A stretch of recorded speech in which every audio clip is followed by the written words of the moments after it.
एक समय की बात है। पहाड़ियों के बीच बसे एक छोटे से गांव में एडेन नाम का एक बुद्धिमान बूढ़ा किसान रहता था। एडेन अपनी दयालुता, बुद्धिमत्ता और हरे अंगूठे के लिए दूर दूर तक जाने जाते थे। हर साल वह गांव में घूमता था और जो कोई भी बीज बोना चाहता था उसे बीज देता था। एक धूप भरी सुबह लिली, जैक और सैम नाम के 3 युवा दोस्त एडेन के पास पहुंचे। उन्होंने उससे अपने अपने बगीचों में बोने के लिए बीज मांगे।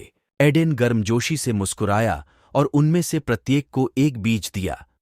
उन्होंने कहा, ये बीज विशेष हैं। इनमें खूबसूरत पौधे बनने की क्षमता है, लेकिन याद रखें, इन्हें फलने फूलने के लिए देखभाल, धैर्य और प्यार की जरूरत है। दूसरी ओर सैम ने अपने बीज को जमीन पर फेंक दिया और उसे पूरी तरह से नजरअंदाज करते हुए वहीं छोड़ दिया। दिन बीतते गए और जल्द ही लिली और जैक के बगीचों में मिट्टी से छोटे छोटे अंकुर निकले। लिली का पौधा लंबा और मजबूत हो गया, जीवंत फूलों से सुसज्जित हो गया। जैक का पौधा भी बड़ा हुआ। हालांकि लिली जितना लंबा नहीं था, लेकिन फिर भी वह पत्तियों और फूलों से लहलहा रहा था। हालांकि सैम के बगीचे में कुछ नहीं हुआ। उसका बीज दबा हुआ और बेजान पड़ा रहा। उसे बढ़ने के लिए आवश्यक देखभाल से वंचित रखा गया। एक शाम जैसे ही सूरज क्षितिज से नीचे डूबा, एडेन ने एक बार फिर गांव का दौरा किया। वह यह देखने गया कि जो बीज उसने दिए थे उनकी फसल कैसी हो रही है। उसने लिली और जैक को गर्व से अपने खिले हुए पौधे दिखाते हुए पाया। लेकिन जब वह सैम के घर पहुंचा तो उसे जमीन का वह उपेक्षित टुकड़ा मिला जहां सैम ने अपना बीज फेंका था। एडेन ने आह भरी और सैम को बुलाया।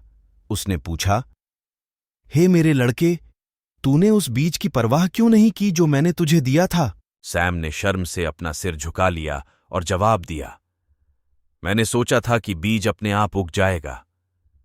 मुझे एहसास नहीं हुआ कि इस पर मेरे ध्यान की जरूरत है।